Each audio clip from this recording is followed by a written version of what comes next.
Welcome back to today's episode. I am so excited to have my guest on here today, Susanne Venass. Thank you so much for joining us. I met Susanne oddly on Instagram, and then back in January, I had her give me a 12-month tarot reading, and we are in month 3 right now at the time of the recording. And so far, everything has like kind of shown up the way that the tarot cards had showed it. So, and I saw that you talk a lot about women's power and the power of the feminine cycle and the women's cycle. And I'm just starting to learn a little bit about that. So I'm so excited to have you in here. Before we continue, why don't you like tell listeners a little bit about yourself, and we'll just dive right in. Yeah, thanks for having me, Karen. I'm really excited to be here today. And, social media can be all kinds of crazy, and it can also be incredible in aligning people that you wouldn't meet otherwise. And so I think that's kind of the magic of it. So I'm really excited to be here today to share this energetic space with you, and then just to talk about, some of the things that I do and my offers. And yeah, it was just I was blow drying my hair the one day in December and heard make an offer for tarot readings. And because I normally don't, sometimes it can seem perhaps a little kitschy or whatever, but I always set my intentions with tarot every year. And I just heard that I was supposed to do it and offer it. And I'm glad that you came into my realm via that. So it was. Yeah. And then you had a lot of people that responded. I had about 30 people that responded, plus like my regular coaching clients and all the things that I do. So January, actually this whole 2023 so far has been hitting the ground running. It's been a run for me. Oh my gosh, that is so amazing. Before we dive into like all the feminine essence and the power of the woman, one of the things that when we had the reading that you said, and I'm seeing a lot of this, is a pivot in careers. Mm-hmm. And where we have, one of the things I'm realizing is we have these gifts, right? We have these gifts we're born with, and through paradigms and conditioning, we're like, we have to choose a career track. And so we choose a career track that makes sense with these gifts. And then we enter that career, and then we're like, well, wait a minute, this isn't what I thought it was, or this is not fulfilling me the way that I thought it is. And then we pivot.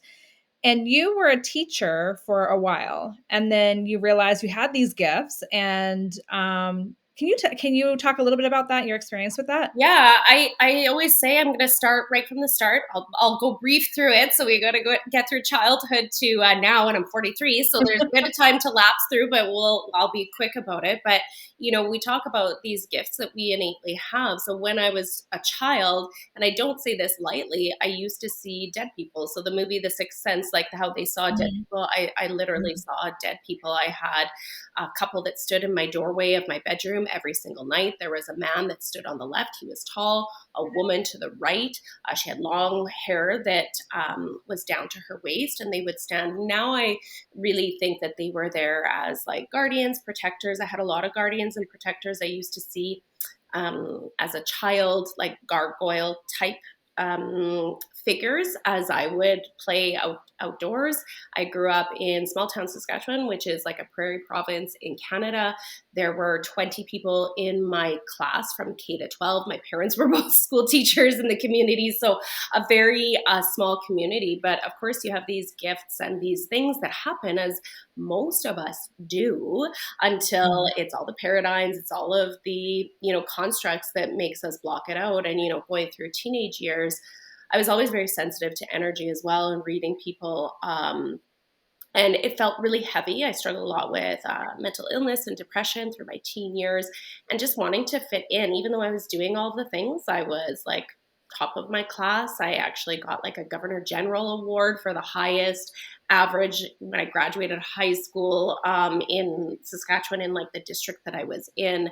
And I played all the sports, I did all the things, but you feel kind of weird. So I shut it off. And in my 20s, I had a conversation with my sister, who's 7.5 years older than me. And the bedroom that was my bedroom when I was younger had been hers prior to me being born. And we were talking about the house that we grew up in, because my parents sold it about a year after I graduated high school. And she's like, yeah, that house was crazy, Susanne. I said, yeah. And she's like, there was all kinds of stuff. Like her ex-husband had interesting experiences with the, you know, not living. And there were all kinds of things that happened. And I said, oh, yeah, like in that bedroom, I'd always see the same couple. She said, oh my God, me too. First time we talked about it, she was in her 30s, I was in my 20s, and she said the man stood on the left, he was tall, the woman stood on the right, she was short, she had hair down to her waist. And like our parents were like, my dad is 6 feet, my mom 5'3". However, my mom's hair never went past like Right. her chin. It was usually in that, you know, at the time, everybody had the, you know, perm and short hair or whatever. So it was not our parents. It was very distinctly this couple, and she saw the same couple. So she had very much the same experience with these energies in this house. So, and she works as a physiotherapist now. So she works with energy with people, because I'll say any body worker is working with energy, whether they're conscious of it or not. And so yeah, I went into education. I got my degree. I taught for 15 years. My students loved me. They were super connected with me.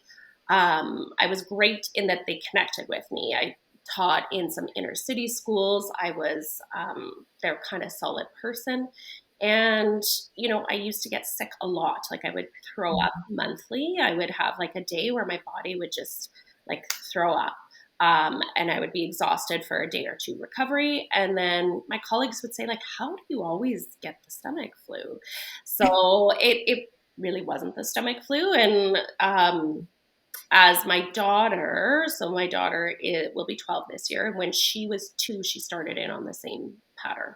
And her and I would throw up once a month, and we would just like vomit for an evening and then through the night, and then be kind of wrecked the next day, and then slowly get back into it. And it was only ever vomit. It was never the other stuff. It was just vomit. And so it was always like, Susanne has a sensitive stomach, or Susanne this, or whatever it happened to be. And in 2016, I was still teaching, and I was training to do my first master's Olympic weightlifting competition. So I'm working out, I'm coaching, I'm teaching, coaching like sports for junior high. Right. And doing all the things, and being mom with, my ex-husband now, but he was a shift worker, no family support. So doing all the things. And all of a sudden I couldn't do anything. And I was in pain every day. I had severe nausea. I ended up losing 15 pounds in a little over a month. I had to go on medical leave because I was sick. I was like ashen kind of color. I looked like gray, like charred, like burnt, when my skin had this really weird, like yellowy gray pallor. And I was going for tests, and of course everything was coming back, but I was fine. I'm like, I'm not fine. Like this is not Right. okay. And I'm going through rounds and rounds of tests. And, specialists would say to me, well, until your quality of life is worse. They did finally find something with one of my liver ducts. And they said, until something is worse, and your quality of life is worse, we won't do any surgery. And I went, well, this isn't the quality of life that I want to live. I was sleeping 16 to 20 hours a day. I could barely function. I was not working. Thank goodness I had opted to have my daughter in full day kindergarten at that time, because we paid extra for that, but I couldn't even manage her. We had a skating rink in our backyard in the winter, and I remember my parents, who were in their 70s, were out skating with her, and I was laying in bed, and I'm like, this is not who I am. This is not me. So I started exploring and working with people in alternative medicine and Reiki practitioners, and like asking for help, because I'm going like, this is not how I want to live. Right. And Western medicine, while great, and later on I did develop malignant melanoma on my abdomen, and they had to cut it out. So really has a place. It's not that I'm poo-pooing it, but it wasn't helping me in a lot of other ways. And every person that I went to see said to me, you're basically just dying off, so that you can remember what you came here to do, and this is the process. Wow. And it was a 2-year health kind of healing crisis and a death. I thought before I had any diagnosis that I was actually going to die. And I don't say that lightly. I really thought I was going to die. And then I had to surrender into that and soften into that and go through a death, which I did. It was a spiritual death, right? You know, we talk Right, about right, right. these dark night Yeah. of the soul, whatever it happens to be. With me, it was very much physical, mental, emotional, spiritual. It was all encompassing. And then I started learning and kind of reclaiming and remembering and going through all the process. So getting, you know, all these other certifications. And eventually I went back and I substitute taught a little bit and started my practice. And then eventually through COVID, which was such an interesting time of awakening for a lot of people. For a lot of people. A lot of people, I pulled the pin on teaching completely and just went all in with this phase of energy work and healing and supporting. What was it? You said your daughter would get sick at the same time that you were getting Yeah, sick. What so was that? interestingly enough, so when I work energetically with people, and my clients always say it's like they want it because I've done private Reiki training for other people who want to, and then I guide them through the process, and it's my clients coming volunteering to be worked on, and often they'll say, "Well, I know that energy happens and da da da, but like their stomach didn't do what your stomach did," and so it's almost like I need that validation. So interestingly enough, I have a liver issue. I used to throw up all the time. My malignant melanoma was on my abdomen, which makes zero sense because if you know anything about malignant melanoma, it's usually a place that sees the sun a lot. So I have a massive scar on my abdomen. It was stage 2. They were worried about it moving either to my liver or my lungs or my lymph nodes, kind of all of the places. But my stomach makes sounds like a bullfrog when I tune into source energy. Oh my God. Wow. Do you know your human design type and your daughter's human design type? My daughters, I don't know. I know I'm a generator. You are My a generator. daughters, I would have to plug in the information, but Yeah. I'm a generator, and I feel like I've done this before, but I don't know enough about it. Like a 3-5 or my lines or something like that. Yeah. Yeah. Yeah. Do you know if you're you probably wouldn't know this either. You'd have to look at your chart, but if your sacral center is Yes. undefined Yes. or defined? Yeah. Is undefined? I would have to check if it's Oh, okay. defined or There's something about like your sacral, not sacral, sorry. Your sacral is defined because you are a generator. I meant your spleen. Your spleen is all about intuition, and there is sometimes I have to look it up, but like I think if it's either undefined or defined, one of them are more likely to get sick a lot because it's related to immune system. Mhm. So I was just curious what that was for you because I wanted I Yeah. was going to So, look you up know, it was afterwards. interesting. While I was on leave from work and I started taking my yoga teacher training and my Reiki training, so I have my master's and all of these things, I stopped getting sick. I was still having Mhm, the pain, but I stopped the vomiting. mhm, My daughter mhm. stopped too. And my Surprised. daughter, when Yeah. she tunes into energy, but only like people that are close to her. So when our one dog had passed away, her dad was quite Mhm. upset and she was processing for him. And so when we process, and her stomach does the same thing. She That's has so some of her other interesting. gifts that are there. Yeah. Her stomach does the exact same sound as me. She's like, what? And does she see spirits as well? She did when she was little. She doesn't, you know, she's preteen, so she didn't want to talk about any of that Yeah. kind of stuff anymore. Um, but, you know, she told me a month or two ago, she said, yeah, I still see people's, when she was little, she would call them the sparkles around people and their colors. So she still sees auras. Yeah.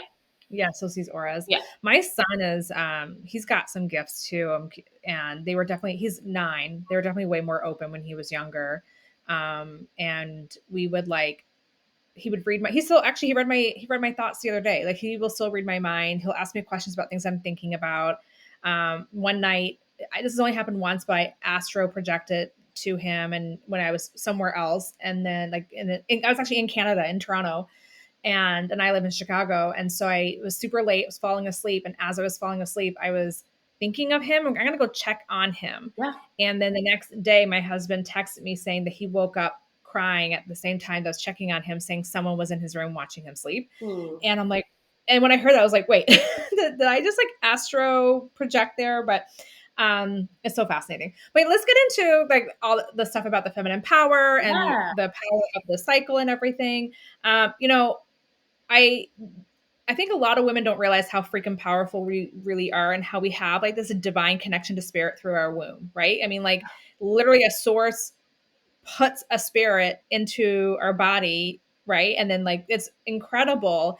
And so what I don't what I learned a little bit about a few years ago, like 5 or 6 years ago, is the power of our cycle and how certain phases are meant to be more like in a not masculine energy, but more like of that production doing, and then more as like receiving and laid back. And I know you have a whole program about this. I was wondering if you can speak a little bit about the power of the cycle and how we can tune into our cycle to help us generate more of our divine gifts and who we're meant to be. Yeah. Well, one of the things, and this was incredibly powerful for me about 4 or 5, that was 5 years ago. I did a program with Lisa Lister, who is an author in the UK, and she speaks directly about womb medicine and magic. And so it was like a 4 month program that I had done, and I completely changed my physical cycle and also just stepped into a new place of power and my gifts, which was incredible. And so, one of the things I don't really know, like if you were like me, I went through sex ed in high school, and it was basically abstain. And if you're going to, don't have sex during these times, and make sure you use birth control and right. And then when it's time to conceive, you are tracking your cycle because you want to know where ovulation is. Yeah. And that's about Yeah. the gist of it, right?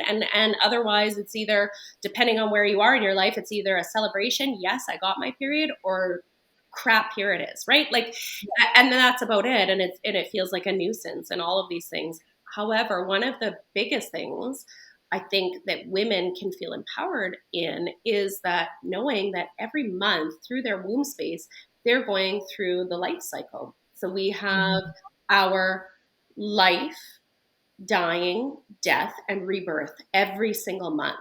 And when we're menstruating, we are actually shedding all of the energy in regards to all of the conversations, the interactions, everything. And so we get a chance to shed, release, and heal if we have the awareness that that's what is happening. We get the opportunity to release in order to create this open space of possibility. Like, that's Yes. fucking magic. I mean, literally, as soon as you said that, like we get to shed conversations and like interactions that we've had during this whole, dying off period, and like literally goosebumps. And I don't know if you saw my face, but I was like, and I started writing down Yes, notes. yes, I saw. That is so powerful. I never ever like would have made that connection that in that No, frame. no, like it's a literal, like once you have this, and it's not even just the conversations that you have with others, it's the internal Yes. conversations, right? Like, think So the period could be something that you're excited about, that you look forward to because it's a shedding of all that, versus something you dread because it's an an inconvenience. inconvenience or painful or whatever. And I will say, I do understand the inconvenience, the pain. After my daughter was born, about 2 or 3 years later, I had really painful, heavy, clotty periods that last a long time. I'm 43 now, and I'm having the best periods of my life. I rarely have any pain. Bright, fresh red blood. The color of your blood also indicates a lot of what's going on emotionally, too, by the way. Mm. So it's so rich with information, and I've transformed the way in which I relate to it.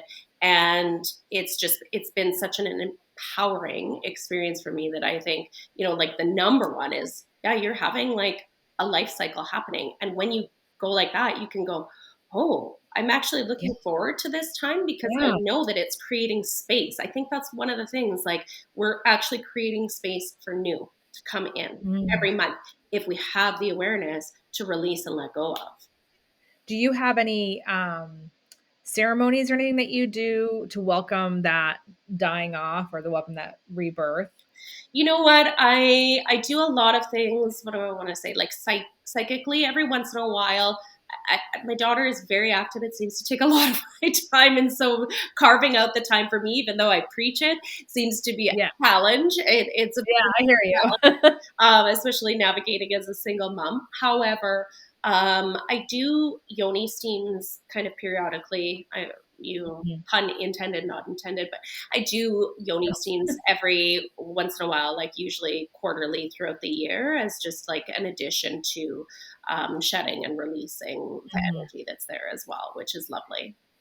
The timing of this conversation is to me is so relevant because I went to this Awaken Your Feminine Essence workshop last weekend. It was a Yeah, 3-day weekend, and it wasn't even a workshop; it was like a whole retreat. And I did this meditation this morning too. But one of the things that we were taught about was your pelvic floor muscle and being able to contract and release through breath work. And then at one point, it's like you hold your breath, and so you're contracting your pelvic floor muscle and you're also holding your breath. So the power of that energy of the airflow is literally in all your body. yeah. And whenever I do it, like I feel so recharged. I'm like, holy cow, like we can literally like, and I feel like I'm pumping, like, I have my hand in quotations, but like pumping energy through my body through this contraction release of the pelvic floor.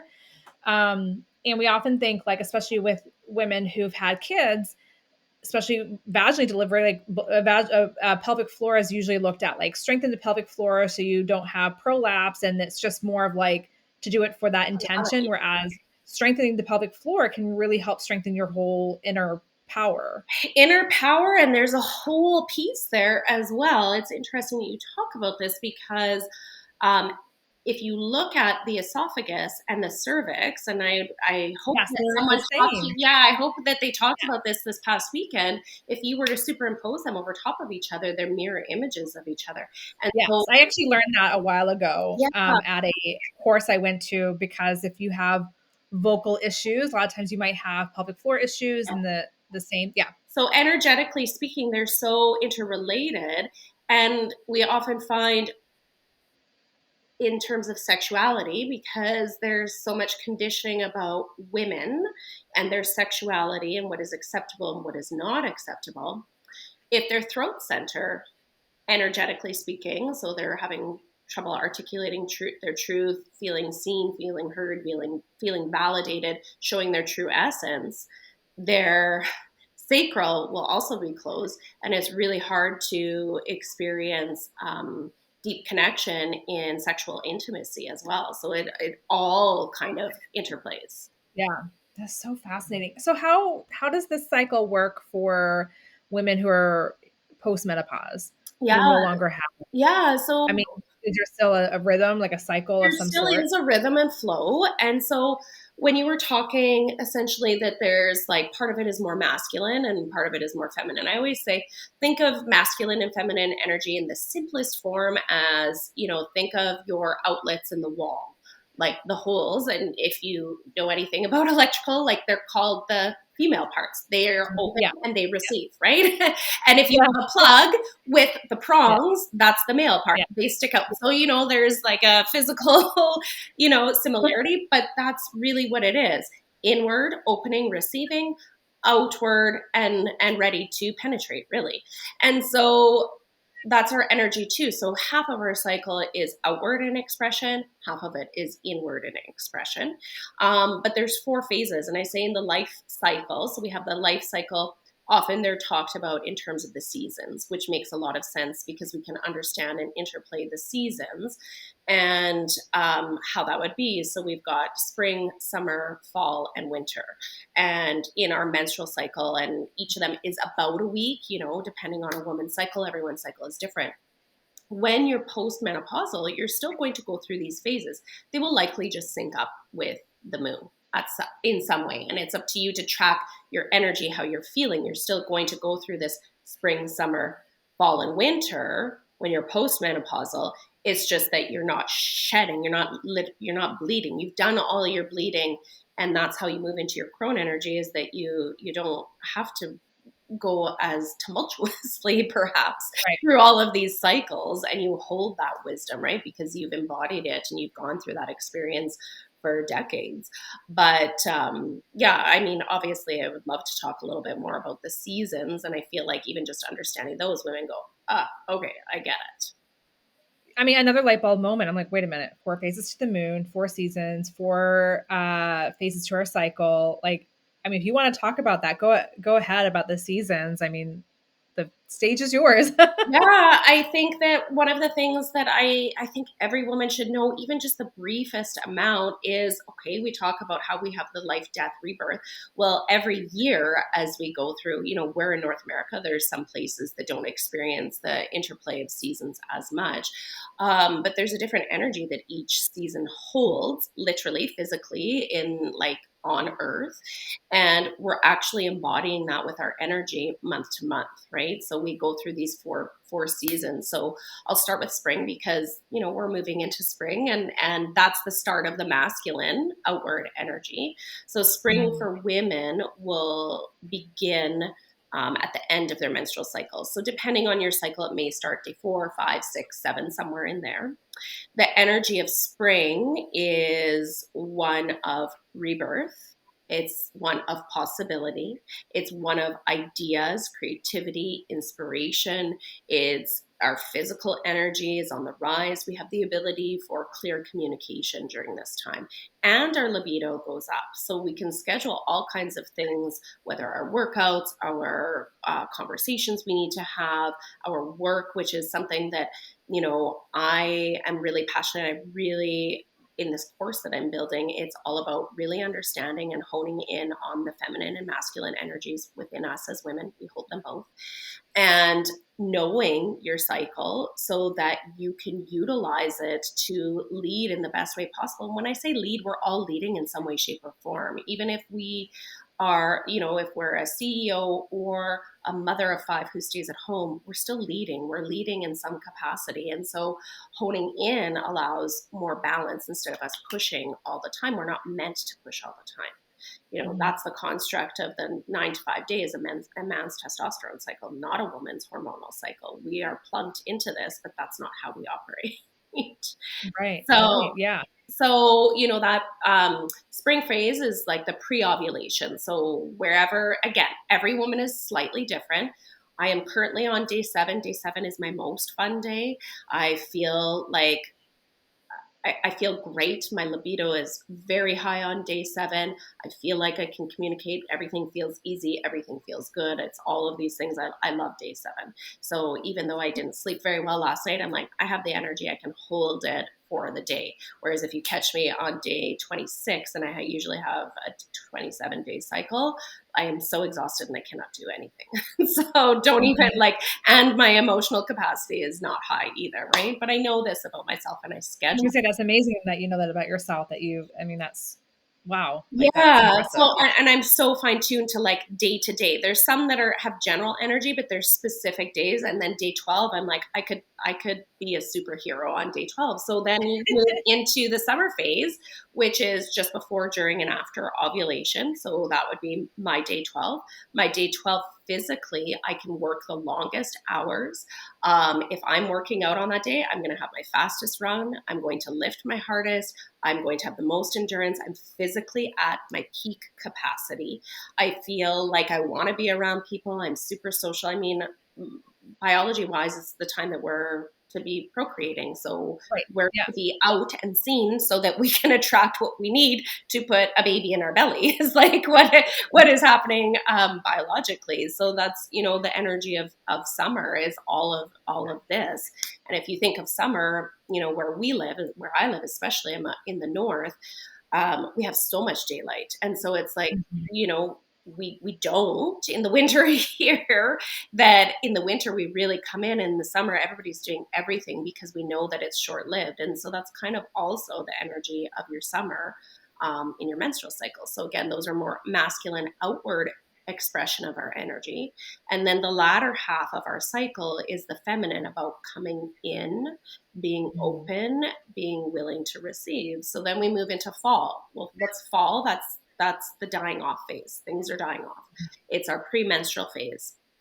And so what's actually supposed to be happening at this time is we are supposed to be really clear on our boundaries, because often when we feel enraged or erratic or out of control with our menstrual cycle and our premenstrual phase, which a lot of women do, it's because we don't have the capacity we had in the spring or summer, but yet we're trying to push through there. And then we feel like a boundary that we have not articulated has been crossed because a week ago or 2 weeks ago, you had all the capacity. Right now, you don't. You're not meant to go as hard. You're meant to just like slow it down, come in, be more introspective. A lot of your self limiting beliefs are going to be surfacing at this time, the way that we're talking to ourselves, and they are there so that we can have the awareness. We can call BS on them as we call BS on everything, because this is the truth seeing phase.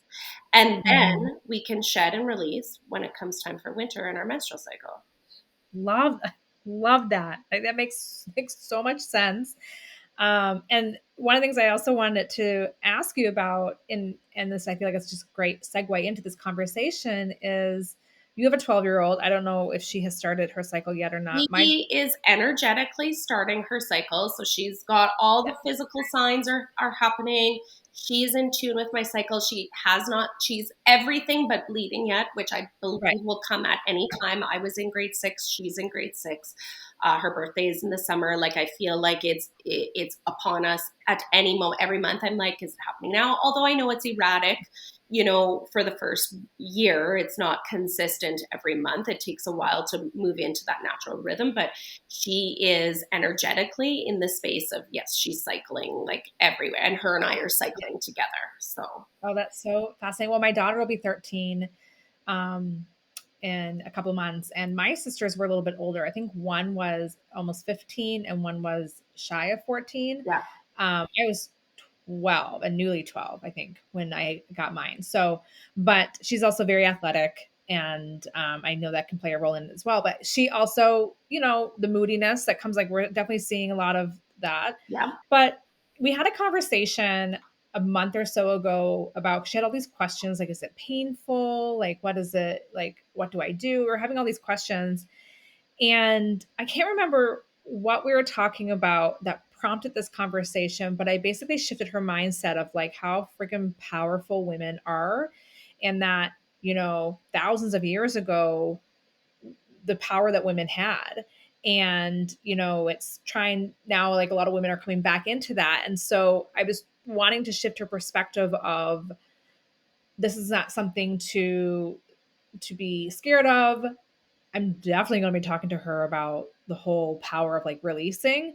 But how do you prepare someone at that age to say, like, what would be some things that I would want to mention to her or include in the conversation to have her feel more connected to that, and not to be annoyed by it, or because that's the message that's being sent in all these period commercials and amongst conversations amongst kids her age, is like how annoying it is, right? Like, what I want to change that narrative for her at a level that she understands. I think we can do as much as we can by leading by example. Mhm. Their peers have a lot of influence, sadly, at that age. So, but I think modeling it, like, I don't know, my daughter knew all about periods from a very young age, would ask about blood, what's going on. We've had a lot of conversations from the start. And now she's like, we have conversations. Of course, she's had like the health talks at school, but I say, it doesn't have to be horrible. Like, ideally you'll have a little bit more time to like rest. It's very special. Like, as a woman, I've told her about the phases. I'm like, as a woman, these are some of the things that are like your superpowers at each time. Mhm. So even knowing that, you don't have to feel like it's this horrible thing. And I said, it's what makes you as a woman, like, connected to all of the things. And without it, we can't bring life onto this planet. Without it, we are disconnected from the power that sits in there. So I think it's just having a conversation about like, what are the strengths of each phase, and that Mhm. it is, like, a long time ago in history, women were celebrated. They got to go for like a week and hang out in a red tent and like Right. go and do circles together and have their visions together, and because they were too powerful to be around the men. And so they did it a little bit out of fear. They put them in the red tent, but also because they honored that, they were meant to be more restful and supported, because we're meant to be supported during that time. During our menstrual phase, we are meant to be supported. Yet we as women have taken on this role, is that we have to be both the man and the woman. That's basically what has happened. Yeah. And you see it in relationship dynamics where women end up parenting their spouses, Yes. because they're totally in their masculine and their unhealed feminine. Yes. Yeah. Like that. I recently heard about like exactly what you're just saying, that women who are in their masculine tend to mother their partner, Mm, who then ends up being more in a feminine, mm. and then they get, everyone's just frustrated, and there's a huge disconnect because we're not honoring the divine energy that we're meant to be honoring Yeah. at that time, and or with each other. Yeah, I think, and I saw it in my past relationship with my ex-husband. He was very unhealed in all of his masculine and feminine. I very much had to hold the masculine energy, but was expected to be in my feminine. It just wasn't a healthy balance. And now I'm in the midst of a relationship with someone who is very much in his healed masculine.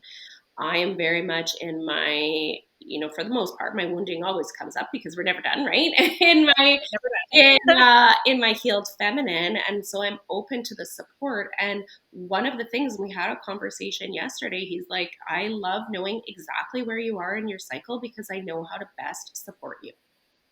Mm, And he's like, I'm wow. connected to you. So yeah, you might be a little bit more, we're long distance. So it's not like we can do anything all the time, but your libido may be higher on day 7 through 12. But, and so that's wonderful when we're able to connect and be together during that time. But he said, I love you in all of your phases because I know how you are and I know how to best be there for you. And it helps us communicate and deepen our connection. And so we can both fully be. And I don't think you can truly be in that balance of the polarities. And of course, there's times where I'm more in my masculine because I need to have that supportive role if he's processing through something else. But in general, we're in those polarities for the most part. And it's been the most beautifully connected relationship that I didn't even know was possible. That's beautiful. That's incredible. Hearing you talk about this, and the power and being able to like hold on and to different energies, and being able to be there for other people. I'm on, I think yesterday I was like day 4 or 5, but Mhm. my daughter was struggling. Not even yet. I think it was Saturday, more so Saturday and Sunday. She was struggling with a lot, and I felt like hard. It was hard for me to hold the space for her, and this will hold the space for me processing what was going on. And it just made that connection. Like, well, isn't that interesting? Like, I wonder if this was in day 8 or 9, if things would have felt different. Yes. Um, yeah, yeah, 100%. yeah.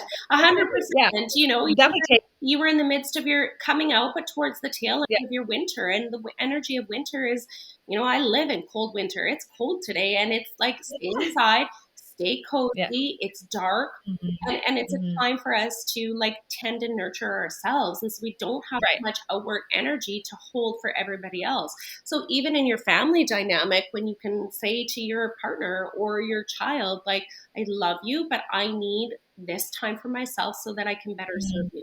you. And we get Yes. better at saying what our needs are as women, because often we slough them off to the side in order to put everyone else above us. And especially women who are mothers as well, it tends to be just the automatic go-to. And I've been guilty and am guilty at times as well. But it's also saying, Mhm, actually, no, this is what I need to do so that I can better serve you, right?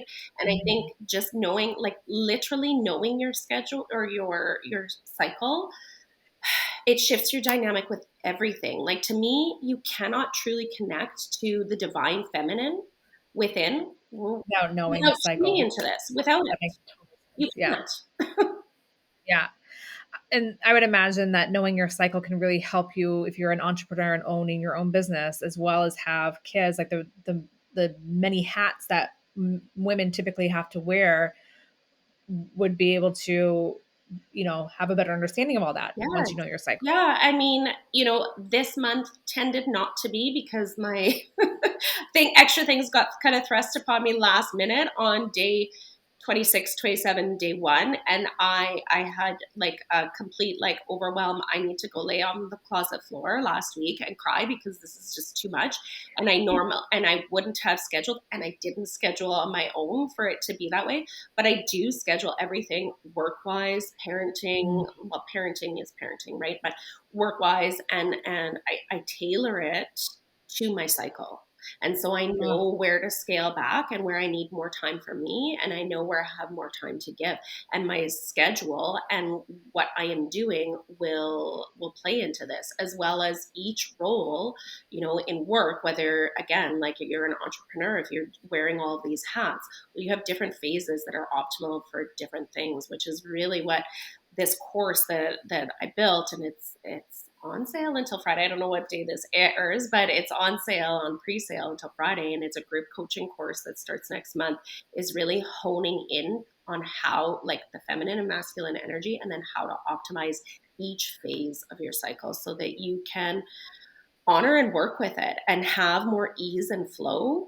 As women, we are meant to have more ease and flow. We're not meant to lead and work like men. We're just not. right, Yes, we can right. do the things, but in our way, not in the way that we've been told we should do them. And I Right. think that's why you see women in burnout all the time. Yeah. Yeah. Absolutely. And burnout from that, and also not honoring who, like, those who are not fully embracing their gifts, and or are too scared to even like come out with, be truthful with their gifts or showcase their gifts. And or like, maybe they want to change careers, and they're stuck in like the whole judgment, self-judgment, or fear of judgment of Yes. others. Before we wrap it up, and I will give you an opportunity to talk about your course because it sounds amazing. I do have one other question. Yeah. Do you know if there is, we always say the 28-day cycle is kind of like textbook normal, but I would imagine there's a range of normal. Do you know of anything from like what would be considered a normal You cycle? know what? Each woman, I would say, if you're consistent, you can track. And so for me, every month, and because I have a tracker app. However, if I want to get nitty gritty and actually tune in, like, you need to physically be manually writing out day to day what's going on so that you can hone in on that Mhm. energy and understand. However, I have like 6 or 7 years of data on this app. And so for me, a normal range is between 24 to 28 days. And as long as I'm in there, that's consistent for me. For some women, it might be, short. And I've had shorter cycles that are 21 days. But I think that if you're consistently within a range Yeah. of 3 days, that's normal for you. And it could be a 21-day cycle. It could be a 35-day cycle. When you've got like a 21 and then a 40 and whatever, like there's it's one of those phases is shortened. Another one is extended. And it's because you haven't been leaning into the energy of what you need to do for yourself during that time. Mm. Well, that is a perfect opportunity for you to talk about your offers that you have, and because this sounds like so amazing, and like something that not only every woman should like learn about, but definitely every woman in business, Yeah. and being able to like operate with their cycle. Yeah. So tell us a little bit more about, I think was it called Period Power? Is that the name of your? That's well, that was just like one as a self-guided, like, can you just Okay. understand your cycle? So kind of what we talked about, but a little bit like gives more information in there. But the one that's coming up is called Cycle CEO, and it's a 6-week program that I'm starting in April. So the week after Easter is when we start our first 6 weeks. We'll have an intro call the week before, but it's a group coaching where there will be live and recorded calls. So, we all have our own schedule. And we always say, if we can't be somewhere at that time, then it doesn't work. Well, that's not how energy works. As you know, you receive it when it's meant to be. So there's a variety of times on those calls, and they're all going to be saved and uploaded into the Facebook group. So it's also a private container for all the women who join. And I will be there as a support on Tuesdays and Thursdays to ask questions. But the preliminary is going through and understanding what are feminine and masculine energies. Most women don't even know.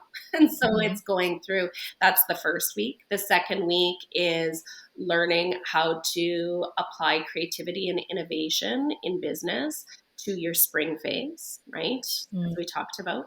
And then the summer is learning how to optimize your productivity and efficiency in the summer phase. And then